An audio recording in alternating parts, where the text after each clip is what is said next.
Hola, muy buenos días. Pues bienvenidos a un nuevo capítulo de Reinventándonos Podcast, donde invitamos a personas que se están enfrentando a un cambio organizacional o bien que nos están dando herramientas para el futuro. Y el día de hoy pues tenemos una gran persona que admiro mucho, lo poco que he visto y que pues, lo conozco personalmente desde el año pasado. Tenemos a Jorge Camacho, que él es diseñador estratégico, prospectivista, profesor, investigador. Cuenta con 2 posgrados, 2 maestrías en la Universidad de East London. También es fundador de Diagonal. Y pues bueno, es uno de los grandes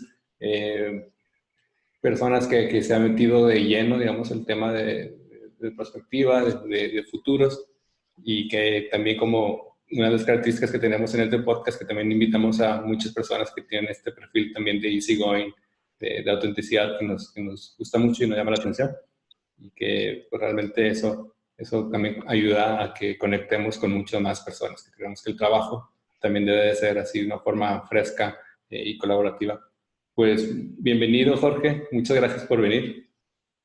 No, gracias a ti, Luis. Es obviamente un gusto estar aquí contigo, con tu audiencia y qué padre que una de las razones por las que me hayas invitado es porque pienses que soy easygoing. Creo que ese es el mejor halago, más allá de cualquier cosa. Creo que sí, es también es una cualidad que yo aprecio mucho en las personas. Si yo la tengo, pues qué bueno. Al menos que tú lo percibas, buenísimo. Sí, no, desde un primer momento también sentí que cuando nos conocimos en persona el año pasado aquí en Monterrey, en la Responsive Organization, las conferencias, dije, wow, qué te Sí, pasa, ¿no? Y creo que eso habla mucho de la grandeza de las personas, ¿no? La sencillez. no, pues gracias. Me Bueno, sonrojo. Y voy a empezar a hablar como regio.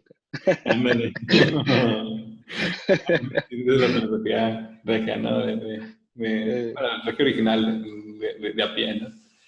Pero bueno, como sí, sí, todos los episodios, comenzamos con un check-in round, un check-in, que es claro. igual para que nos estén viendo, escuchando, es digamos, una práctica que le recomendamos utilizar muy sutil en la que podemos conectar humanamente con la persona antes de que hablemos de cualquier cosa profesional, digamos, pues, que tienen en la cabeza, cómo le está pasando y ir conectando con ellos, ¿no? Entonces puede ir cambiando su pregunta de check-in. En esta ocasión pues preguntaremos, pues, ¿qué es lo que más te ha costado en esta contingencia, Jorge? Pues mira, yo creo que, o sea, como que un poco el miedo. O sea, como como miedo tal vez de baja intensidad, a veces de alta intensidad, pero como constante, es lo que más me ha costado, porque la verdad es que, o sea, yo llevo ya como 1 año y medio, 2 años trabajando como de manera remota, obviamente pues yendo a reuniones y muchas veces pues haciendo sesiones de trabajo, talleres, clases, etcétera.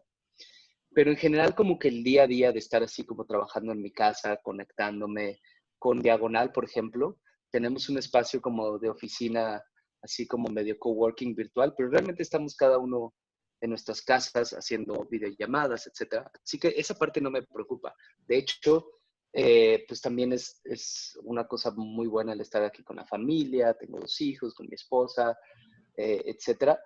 Pero este miedo constante que tiene al menos 2 niveles, o sea, obviamente el miedo como por la salud, ¿no? O sea, el miedo de que a fin de cuentas, más allá de todas las cosas, pues hay un riesgo para todos en términos de salud, que siempre está por ahí, como al menos como atrás en tu cabeza y que sientes como un pequeño síntoma y tu hipocondria se desata al mil. Y además, pues un poco también el miedo pues como del aspecto como económico, laboral, etcétera, ¿no? O sea, todas las incertidumbres, el que se caigan proyectos, ese tipo de cosas que es un miedo como, a lo mejor como que no tan intenso así, presente, pero también está en el fondo. Pues eso, la verdad creo que eso es lo que más me ha costado. Al principio, pues como que tenía momentos así. Yo creo que yo creo que a todos nos ha pasado, como literalmente medio de ataques de ansiedad, así de qué está pasando, todo ese rollo, que tiene que ver más un poco como tal vez de la resiliencia y la salud mental, pero y con el tiempo, pues ya lo he ido como controlando más, pero creo que esa parte psicológica del miedo. Sí, eso también creo que, digo, por mi parte, sí, de check-in también va en esa línea. Eh, Puede ir como un causante de que sea el miedo, pero estoy buscando yo como que la salud mental, ¿no? O sea, lo que más me cuesta a mí es mi salud mental propia. Como dices, tú Ujú, también llevo mucho tiempo también haciendo home office. Luego también como, pues también pues, me gusta investigar y ver, pues, siento que necesito mi espacio y así. Pero luego también ser muy fiel a uno que tiene que cuidar mucho más horario. Por ejemplo, a mí me gusta mucho correr y pues ahora ujú, no se puede correr, entonces tengo que sacar toda esa claro, energía, ¿no? Y es difícil sustituirlo por, no sé, el spinning y lo que fuera, porque no estás viendo, no es lo mismo estar eh, caminando y sintiendo que cambia el paisaje que está a tu alrededor, eh, claro. escuchando todo lo demás. Entonces, pues buscar eso, como que ser muy fiel a uno, pues justo para tener salud mental y en esa medida también puede trabajar a gusto, porque pues al final, pues todo el mundo estamos teniendo la atención y teniéndola de muy distintas maneras y al final es lo que llevamos también, ¿no? Llevamos nuestra atención a los demás en ese tiempo. Entonces, dije, bueno, pues tengo que cuidarme mucho y en ese sentido, pues estaré más cómodo y también los demás o la gente con la que trabajo, pues también se sentirá así. Eh, Claro. pues bueno, pues entremos en la primera pregunta, ¿no? Una de las cosas que me llama mucho la atención tuya es tu perfil muy completo y que tienes por ahí, por ejemplo, eso de la Universidad de East London, todo lo de Cultural Cybernetic, algo así, estudios Ujú, culturales, ujú, ujú, y, y me llama mucho la atención porque luego ahí parece que se hace mucho énfasis muchas veces en la hiperespecialización y claro. también este dicho castellano, ¿no? El que abarca mucho, poco aprieta, ¿no? Y aquí, pues, imaginar Ujú, también, pues, por algo nos llamamos pólimas, ¿no? Con esta visión más integral, claro. ¿no? Sí. Y a ver, entonces, eh, pues, ¿qué nos puedes contar de este viaje personal que tanto te ha ayudado a abrir y digamos, tu formación como profesional? Sí. La verdad es que, o sea, justo a lo que apuntas, y por cierto, el nombre de tu empresa me encanta, el de Polima. Em, Digo, yo creo que, o sea, definitivamente, al menos tengo ese perfil generalista, no sé si me atrevería a decir que soy un polímata, pero sí, sí, generalista, y la verdad es que durante mucho tiempo me me pesaba, ¿eh? O sea, como que me pesaba y como que me recriminaba incluso un poco el no ser capaz de especializarme, ¿no? Y además porque es como, o sea, la especialización es como este fenómeno fractal, ¿no? Donde tú dices, aunque tú digas, ya, me voy a especializar en este campo, dentro de ese campo hay una especialización y más y más y más y más.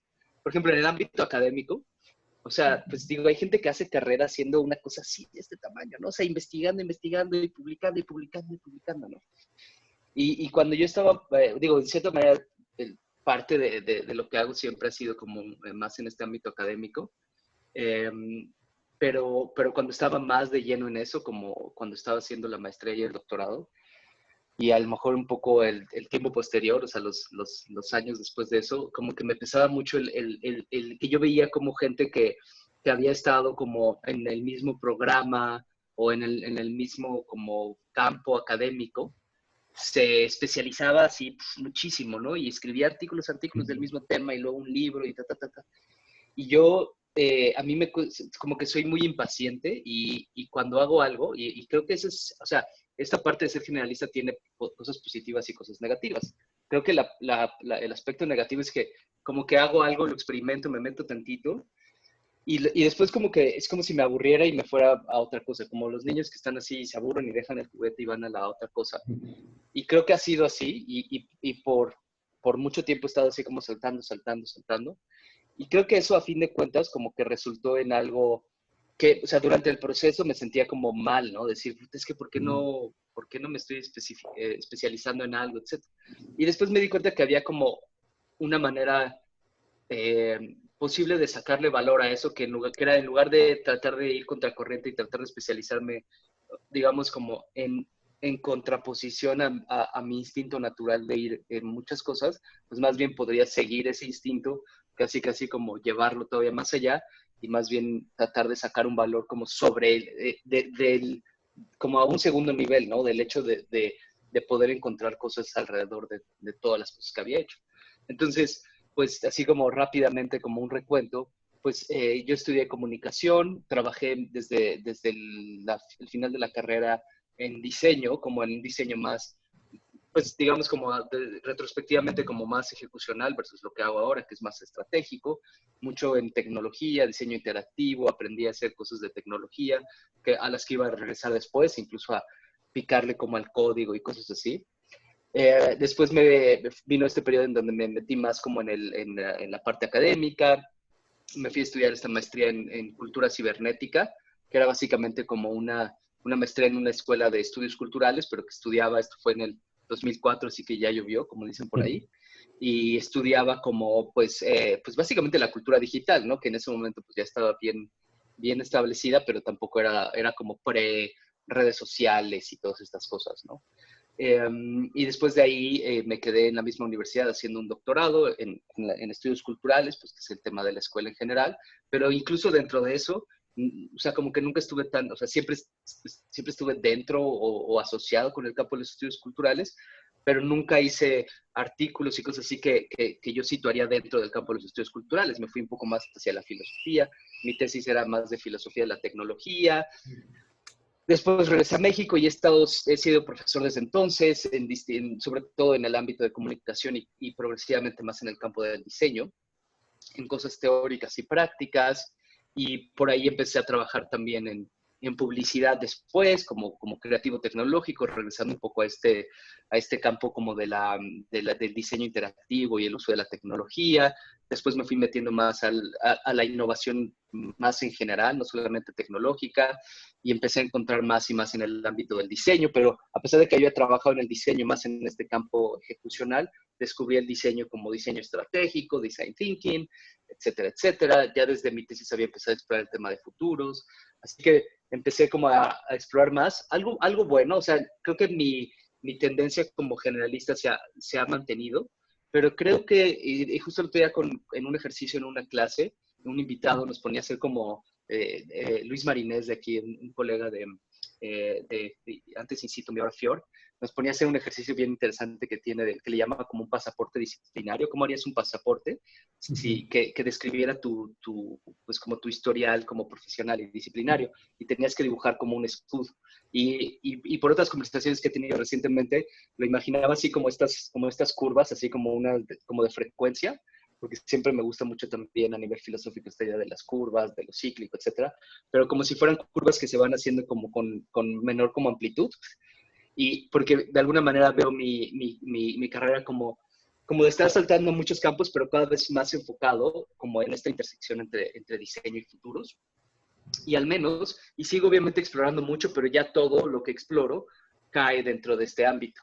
Y una de las cosas interesantes de haber encontrado y de haberme enfocado cada vez más en el ámbito de futuros es que cuando llegas al ámbito de futuros te das cuenta que todos los que trabajamos ahí tienen esta perspectiva muy generalista y todo el mundo ha estudiado muchas otras cosas y o sea, tiene muchos intereses variados y llega a la perspectiva porque es un campo, bueno, entre otras cosas, porque es un campo que es muy amigable con los generalistas o los diletantes, ¿no? Esta gente que está así como un poco en todo y en nada al mismo tiempo, y la perspectiva te ayuda mucho a sacarle valor a esos conocimientos y experiencia que tengas de muchos campos, ¿no?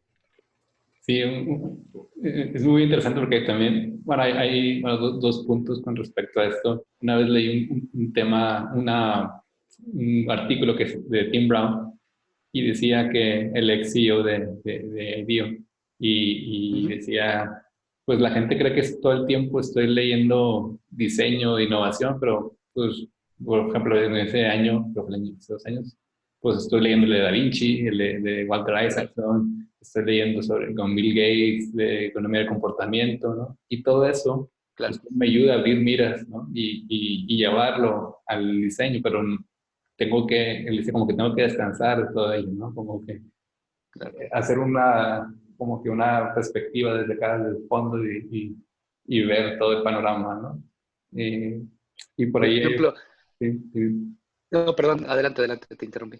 Sí, y por ahí hay otro libro de un colega que se llama, se apellida Mikkelsen, es danés, Ujú, y tiene un libro que se llama The Multigeneralist. ujú. Y trae, bueno, igual no da polimatía, pero cómo podemos ser generalistas en muy distintos temas, ¿no? Entonces Claro. es bastante una visión muy, muy bonita. Yo, y ahora empecé a leer un libro, la verdad es que no lo he continuado porque obviamente también comparte de estas como virtudes diagonal defectos que tenemos la gente que está en todo, es que agarro libros, los empiezo a leer, los dejo, voy por otros, regreso así, ¿no? Y hay un libro reciente que se llama Range, de David Epstein, Okay. que es justamente así, el subtítulo es así como ¿por qué los generalistas triunfan en un mundo como de cambio impredecible, no sé, ¿no? Range, y habla de esto, y empieza el primer capítulo del libro habla acerca de cómo empieza a comparar historias, así como ya desde que te cuenta, empieza a contar una historia, no te dice de quién es, en el ámbito del deporte y de cómo gente como Tiger Woods y Nadal y varios deportistas pues que han obviamente llegado a ser el top del top de su deporte, en realidad empezaron siendo muy generalistas, ¿no? Y mientras había otros niños y chavos así súper clavados, ellos estaban así súper dispersos y no sabían si querían jugar tenis o fútbol americano o qué. Ese rango al principio de sus carreras les jugaba en contra. Al principio de las carreras es como, o sea, de sus carreras como deportivas era como el que mucho abarca poco aprieta, pero conforme pasa la carrera, y obviamente pues también depende de un talento súper importante que ellos tenían, eh, conforme avanzan sus carreras, el que mucho abarcó, aprieta más, en cierta forma. Entonces, eso es algo interesante, ¿no? Y lo que iba a decir hace rato es que también pasa mucho que cuando las despidas, ya lo que decías esto de Tim Brown, cuando conoces a alguien que es muy, muy especializado, te das cuenta que también llega a ser como un poco ¿cómo decir? Como, se me va el término, como, o sea, como si, como regurgitar el mismo conocimiento, o como ser se me va el término como inbreeding en inglés, o sea, como que estás, como las familias que tienen, se oye mal, pero hijos entre primos y cosas así, o Sí, sea, como eh, o sea, hace falta enriquecer como el pool, sí. ¿no? De conocimientos de otras disciplinas. Entonces me acuerdo que trabajando, el periodo de los años que trabajé en publicidad, había colegas publicistas que eran, desde mi perspectiva, los mejores, que así como decías de Tim Brown, nunca estaban hablando de publicidad, siempre te estaban hablando o de cine o de literatura, estaban en otro mundo y esa riqueza la volcaban en su trabajo creativo. Y los publicistas que solo estaban todo el tiempo viendo publicidad y así, tenían pues una, no tenían el mejor talento, al menos desde mi perspectiva. Wow. Yo creo que da como que toda un podcast, ¿no? Hablando de todo esto, ¿no? Pero sí, es genial esta perspectiva, esta riqueza, ¿no? De los inputs que nos metemos, ¿no? Y justo ahí se podría hablar incluso de que igual la especialización nos puede llevar a un sesgo muy grande, ¿no? O sea, que solamente ver por los inputs que nos suenan, ¿no? Y buscar. Claro, Pues bueno, creo que esta perspectiva ¿no? Pues nos lleva muy lejos, ¿no? Eh, claro. ¿Tú cómo, y digamos ahora bajando, yendo a los diseños de futuros, cómo eso se aterriza en tu trabajo? ¿Cómo es el approach que tú tienes en las organizaciones? Quizás todavía haya como que este sentido, bueno, que hablar de futuros, cómo se digiere eso? ¿Cómo yo le doy entrada en mi organización? Claro. Bueno, pues digo, antes que nada, a lo mejor aprovecho y para hacer como rápido, como plantear algunos conceptos, o sea, porque a veces hablo de estudios de futuros, de perspectiva estratégica o de diseño de futuros. Y todos obviamente son disciplinas que se enfocan como en explorar el futuro de alguna forma, ¿no? La perspectiva estratégica, que es probablemente la que es como el ámbito o la disciplina o la práctica que probablemente es más cercana como al ámbito en el que tú trabajas de las organizaciones, es básicamente este trabajo de aplicado, muy, muy cercano como a la planificación estratégica, obviamente a la administración o a la gestión de las organizaciones, que tiene que ver con cómo exploramos futuros alternativos con el objetivo de alimentar procesos de planificación estratégica, de innovación, de marketing, etcétera, ¿no? Es imaginar futuros, obviamente a través de un proceso más o menos disciplinado y formal para encontrar tendencias, imaginar escenarios, etcétera, pero con el objetivo de alimentar procesos de planificación estratégica. Por otro lado, los estudios de futuros estudian, o sea, son como, así como están los estudios culturales y los estudios de futuros, pues básicamente es una disciplina más académica, tiene un ámbito mucho más teórico, filosófico, que tiene que ver, sí, efectivamente, con hacer también trabajo de imaginar futuros alternativos, pero también como si fuera de segundo orden en términos de estudiar cómo las personas, las organizaciones, las distintas culturas han imaginado o imaginan el futuro, ¿no? Y usar eso también para incrementar nuestra capacidad de imaginar futuros. Y luego el diseño de futuros, que es básicamente la manera en la que traduzco, aunque sea de alguna forma medio imperfecto, un término que se empieza a usar más, que es Design Futures, y que habla acerca como del encuentro entre el campo de futuros, que a veces usamos futuros, así como si fuera el apodo de este campo de los estudios de futuro y la perspectiva estratégica, el diseño de futuros es como la intersección entre futuros y diseño, y que tiene que ver específicamente con usar artefactos para bajar y materializar esos imágenes del futuro, o sea, que pueden ser como artefactos del futuro, como anuncios ficticios, productos ficticios, todo eso que se trabaja mucho en los campos de design fiction, etcétera, pero que también un poco de las cosas que yo he estado trabajando y de artículos que he publicado, y eso tiene que ver con que el diseño de futuros no solamente es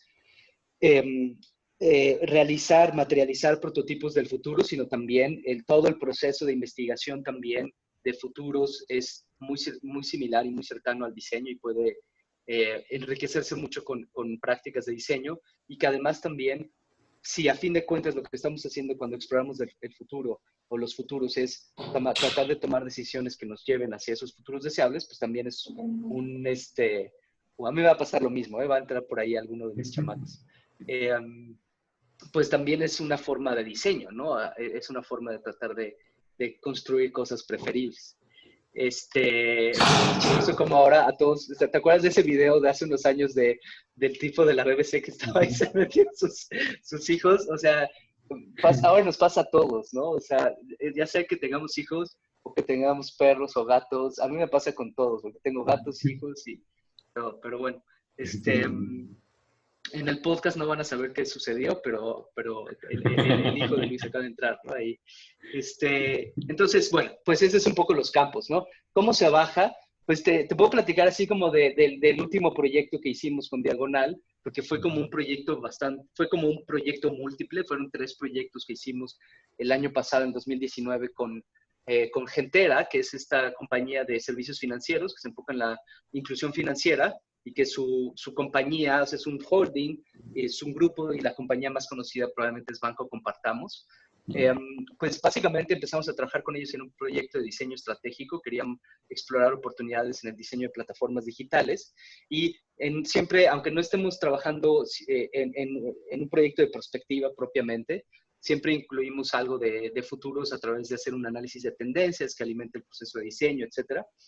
Y cuando le mostramos a Jorge Gutiérrez, el CEO de FinLab, ese reporte de tendencias, nos dijo, está súper interesante esto, creo que le puede ayudar mucho a Enrique Majós, el CEO de Gentera, para pensar estrategia corporativa de largo plazo. Entonces, de alguna manera, como que escalamos el proyecto, que antes tenía mucho análisis de tendencia, pero más aplicada al diseño de una plataforma, y de repente escaló a ser un tema más corporativo. Escaló en distintas dimensiones, escaló literalmente en la organización, o sea, escaló a nivel del CEO de todo el grupo, y escaló en términos de el nivel de análisis mucho más sistémico, mucho más pensando en la economía de México, la industria de los servicios financieros, etcétera, y escaló también en la dimensión temporal, porque ya no era nada más analizar tendencias que pudiéramos aprovechar en el corto plazo, sino empezar a explorar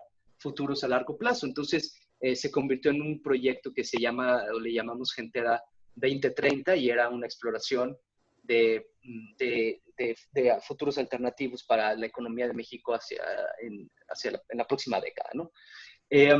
Y ese proyecto, pues de alguna manera tuvo como dos bajadas. Básicamente lo que hicimos fue pues profundizar mucho más en este análisis de tendencias, construimos una especie como de radar donde mapeábamos las tendencias de acuerdo a su cercanía temporal, por así decirlo, literalmente como un radar, qué tan cerca vienen, si la compañía fuera como un barco, qué tan cerca están. Y por otro lado también la relevancia, qué tanto estas tendencias y cuestiones emergentes están hacia dónde va la organización, ¿no? Porque la organización ya tenía una dirección. Hicimos escenarios, hicimos un reporte con 4 futuros alternativos para la economía mexicana, es básicamente el contexto cercano en el que trabaja Gentera, y con eso hicimos después un proceso de diseño estratégico, de diseño de planificación estratégica para cómo la compañía tendría que ir navegando hacia el futuro como deseable, que obviamente se convirtió en su visión estratégica. Eso además se convirtió en un reporte que pues obviamente le quedó a Gentera en general como para animar sus procesos de planificación y de administración estratégica en general. El CEO de Gentera pues lo llevó a su consejo de administración, lo compartió en algunas charlas con la compañía, etcétera, etcétera.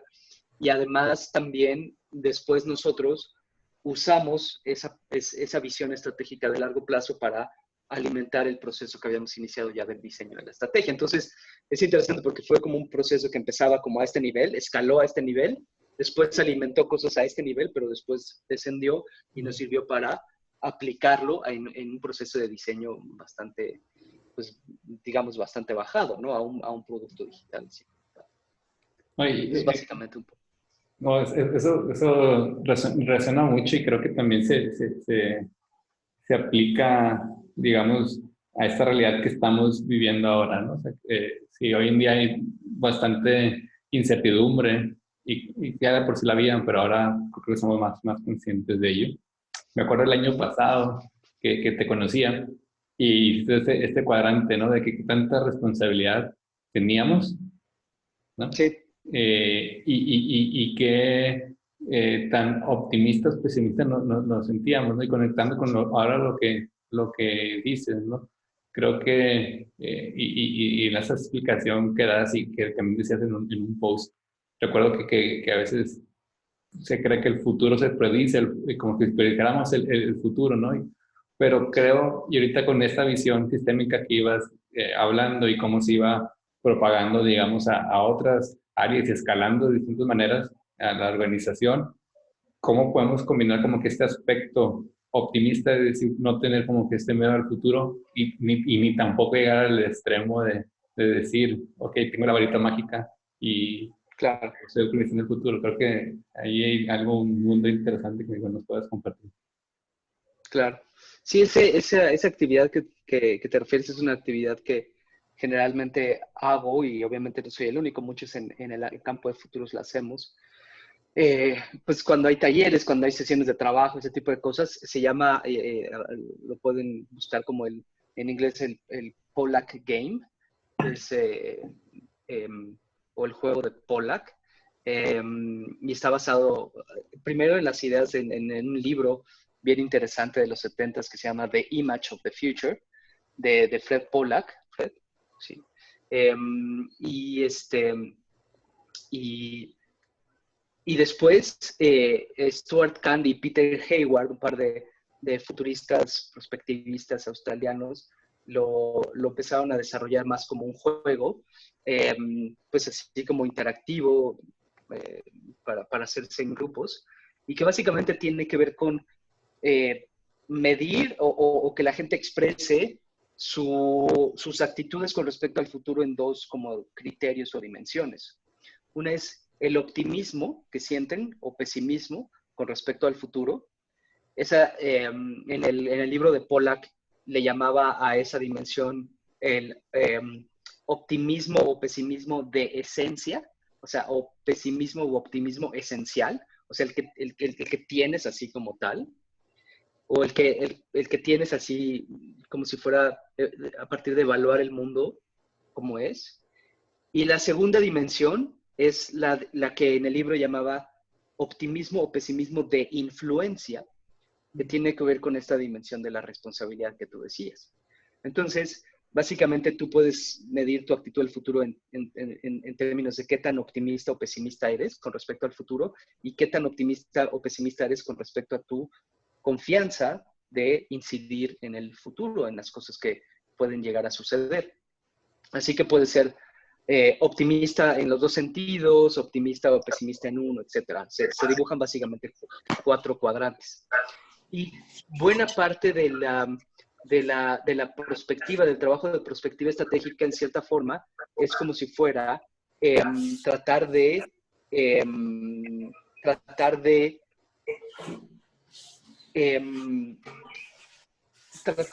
promover o incrementar el optimismo de influencia, o sea, de, em, la capacidad de, o sea, incrementar tu confianza con respecto a tu capacidad de incidir en el futuro.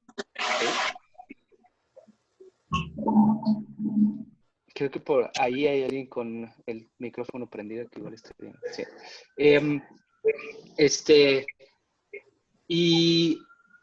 Y bueno, pues ese es un poco el objetivo en general de la prospectiva, o sea, la idea de tratar de incrementar este optimismo de influencia, esta capacidad de decir, el futuro no está escrito.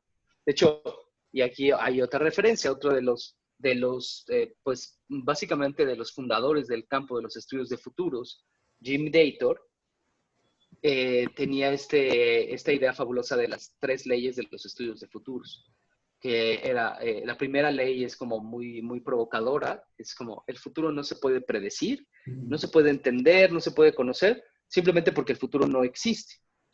Y eso, como que es súper interesante porque parte así y dice, toda esta gente que dice que puede predecir el futuro, etcétera, para allá, y nosotros nos quedamos acá, los que creemos que no se puede predecir el futuro, pero en cambio hay algo más poderoso.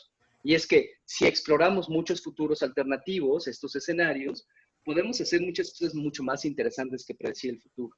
Podemos anticiparnos, o sea, es decir, a actuar antes de que las cosas que creemos que pueden suceder, de hecho, sucedan.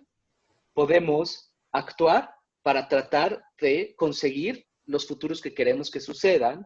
Podemos simplemente prepararnos, ¿no? Cuando no hay oportunidad de actuar, simplemente estar preparados y casi, casi protegernos. Podemos hacer muchas cosas que en cierta forma son mucho más valiosas que el tratar de predecir el futuro, que además no se puede. Entonces, pues justamente esa es otra de las cosas importantes. O sea, queremos quitar la idea de que el futuro se predice, pero que se pueden hacer muchas cosas más interesantes. Y cuando haces esas cosas más interesantes, tienes más optimismo de influencia, tienes más optimismo en tu capacidad de incidir en lo que sucede, tomar un poco más las riendas de tu destino, ¿no? Como decía el poema, ¿no? No sé si era un poema o una canción así. Sí, creo que requerimos mucho esta visión, ¿no? Más bien adelantarse a lo que pueda acontecer, ¿no? Y ser más conscientes de ello. ¿Qué tanto tú crees que hoy en día las organizaciones estén listas o que ya estén diciendo, ok, tomemos la iniciativa, o sea, hagámoslo parte de nuestro día a día? Pues la verdad es que o sea, ¿te refieres a qué tanto las organizaciones están como abiertas a incorporar este tipo de pensamiento, Así es. de proyectos? Yo creo que cada vez más, o sea, la perspectiva siempre ha sido también muy cíclica, ¿no? O sea, estamos en un momento en el que ya venía tomando mucho interés y a raíz de la crisis de la pandemia de COVID-19 que estamos viviendo, pues se ha incrementado muchísimo. Hay mucho más interés en tema de futuros. Me ha tocado de muchos amigos que siempre han sabido que he estado en esto, pero como que nunca habíamos platicado de eso y de repente ahora quieren platicar, familiares, organizaciones, o sea, en general hay como mucho más interés, ¿no? Pero ha sido así antes, ¿no? O sea, entonces, tal vez también tuvo como una época dorada, como por ahí de los 70s, 80s, en la época en la que se crearon muchos de los métodos que todavía usamos. Por ejemplo, una de las como escuelas, por así decirlo, como de prospectiva que fueron más pues interesantes por ahí en los 70s fue un equipo de planificación por escenarios en Shell Corporation, la compañía de energía, petróleo, etcétera. Tuvo así como un boom y después como que pum, se perdió un poco. Creo que luego también está la actitud o la mentalidad de que cuando las cosas cambian muy rápido, que se ha vuelto también un lugar común, cuando las cosas cambian muy rápido, cuando vivimos en estas épocas de cambio acelerado, etcétera, etcétera, entonces algunas personas y compañías piensan que no vale la pena que no vale la pena tratar de imaginar el futuro y que de hecho en cierta forma vale más la pena, y aquí conecto con varias de las cosas que son interesantes para ti, como que vale más la pena ser responsivos en lugar de ser prospectivos. O sea, como que muchas personas lo ven como si fuera una especie de elección, como un trade-off en el que o piensas a futuro o eres responsivo, ágil para responder a los cambios que te presentan. Y cuando hay momentos de cambio inesperado, de incertidumbre, muchas personas y organizaciones piensan que es inútil imaginar el futuro y que lo único que tenemos que hacer es convertirnos en ágiles y responsivos, etcétera, etcétera.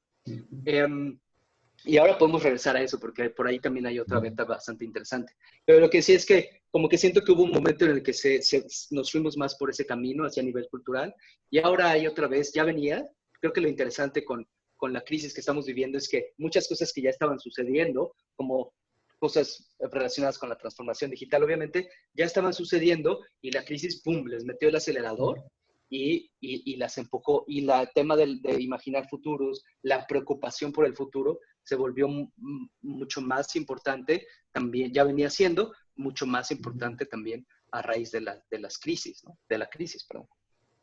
Entonces, las compañías están apuntando más hacia eso.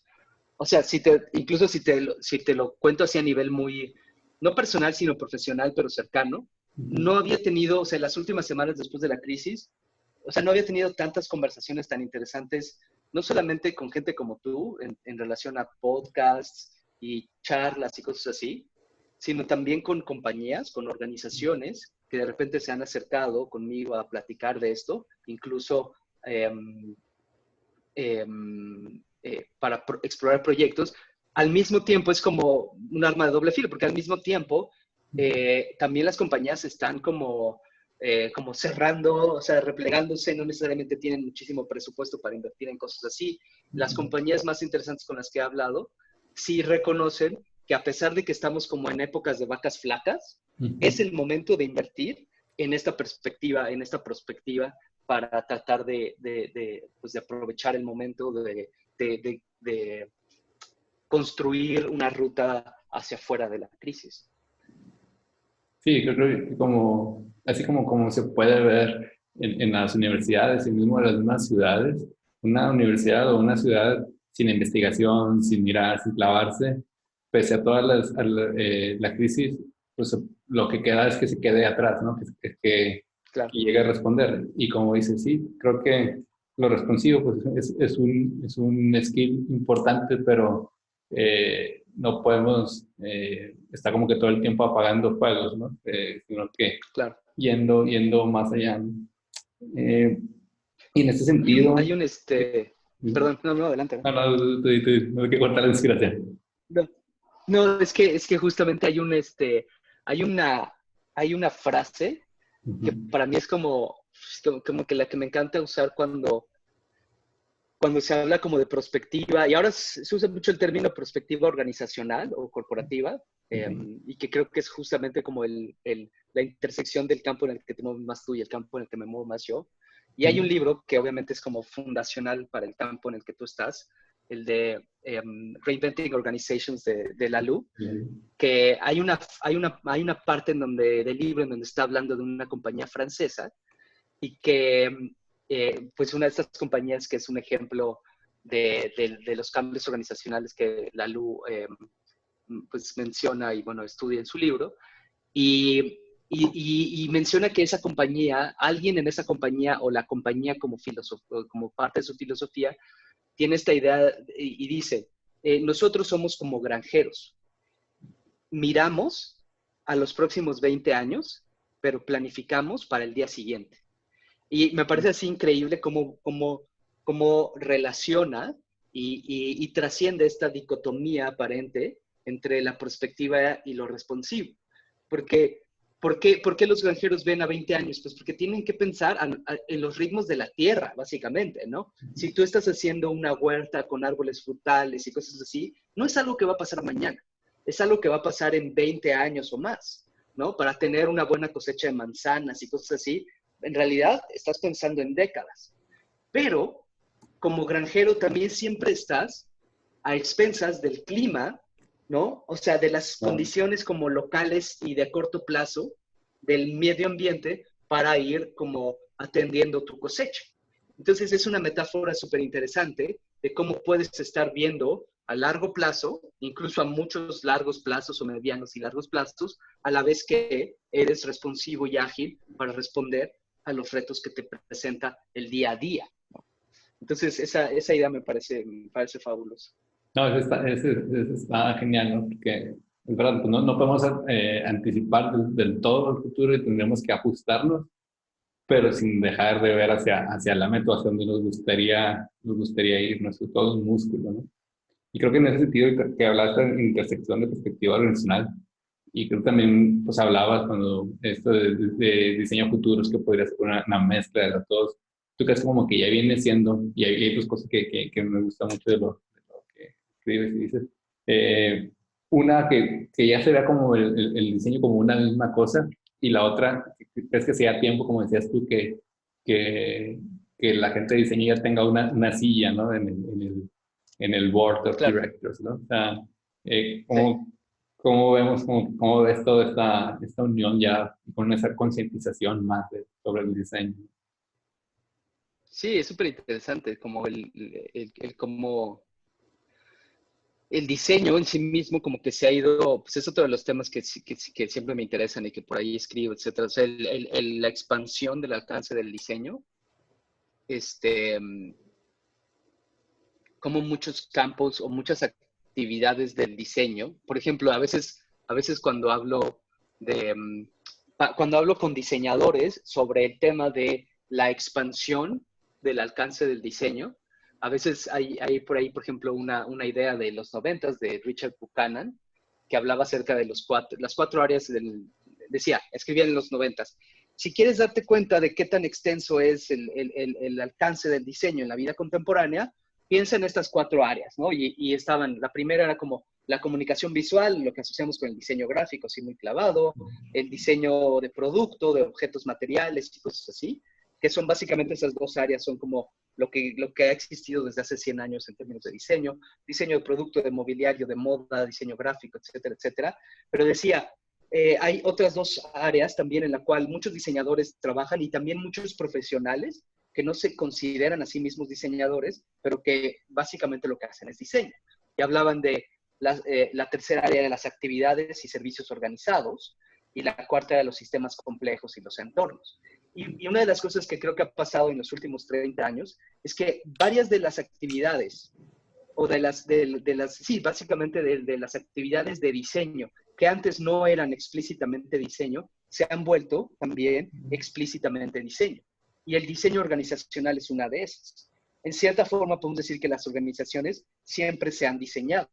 Lo que pasa es que se han diseñado con mayor o menor intención, de formas más o menos explícitas, y ahora, con el boom de este campo del diseño organizacional, lo que sucede es que esto que antes era implícitamente diseño organizacional, ahora se vuelve explícitamente diseño organizacional, y eso trae consigo que, ¡pum!, llegan al ámbito del diseño organizacional diseñadores, o sea, gente que viene de la cultura del diseño y que traen métodos, que traen ideas, que traen formas de trabajo, etcétera, que son propias del diseño, ¿no?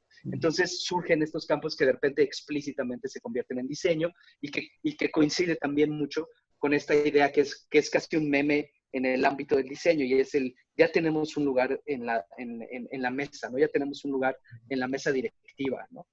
Que es importante, también es una responsabilidad, y también coloca a aquellos que están en esa posición en una, pues básicamente es una prueba, ¿no? Porque también puede pasar que, que los diseñadores que ocupan esos puestos de liderazgos no rindan o no muestren completamente el valor, y entonces también sea como una ola que después como que baja igual, ¿no?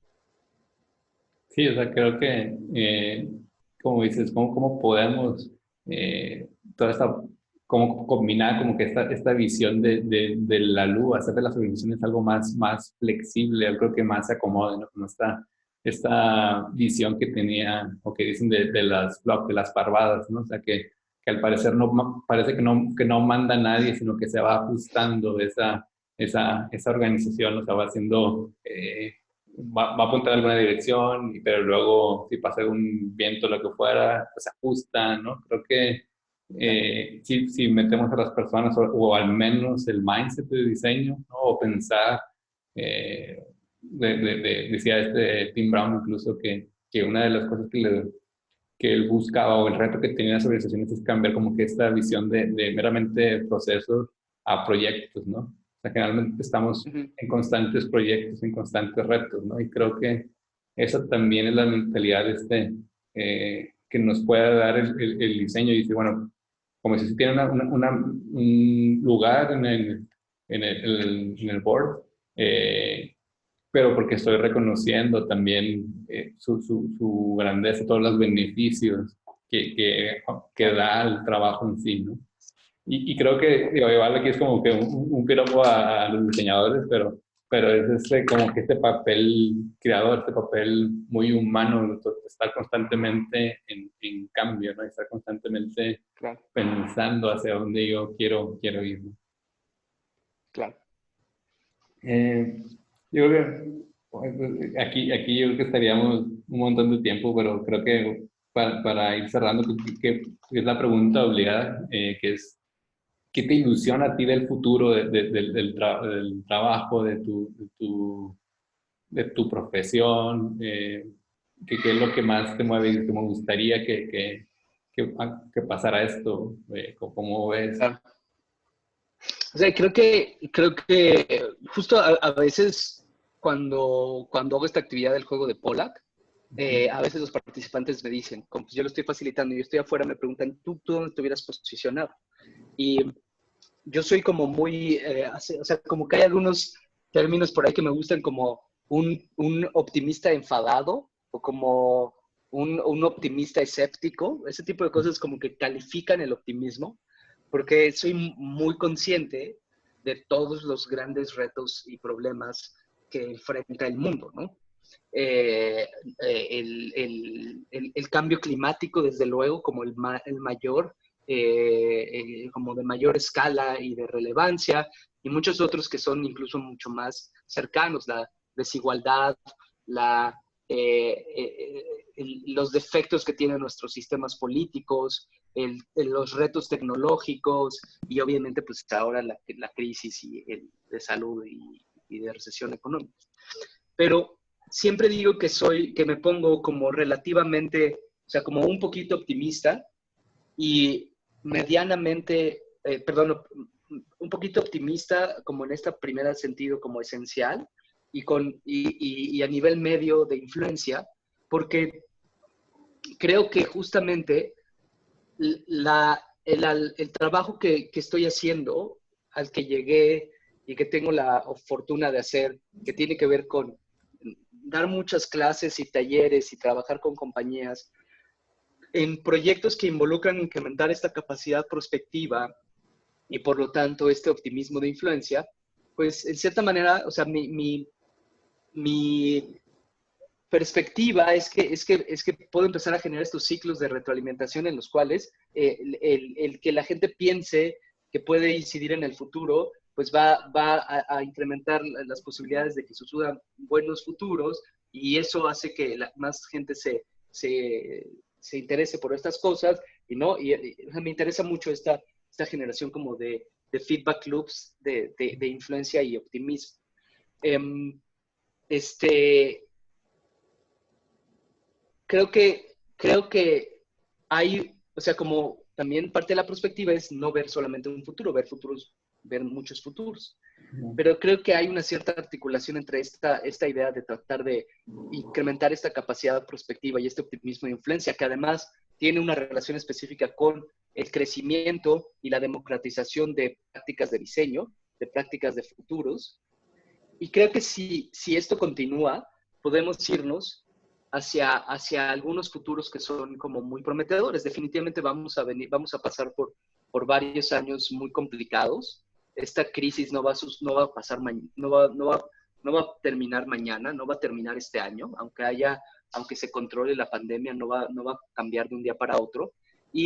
En cambio creo que más allá de la crisis, pueden venir futuros muy, muy positivos. Para eso, tenemos que ponernos las pilas. Y una buena manera de ponernos las pilas es a través de hacer este tipo de labor con las organizaciones, con la educación, de incrementar estas capacidades, y también mucho a nivel social, ciudadano, ¿no? Tenemos que ser también más activistas.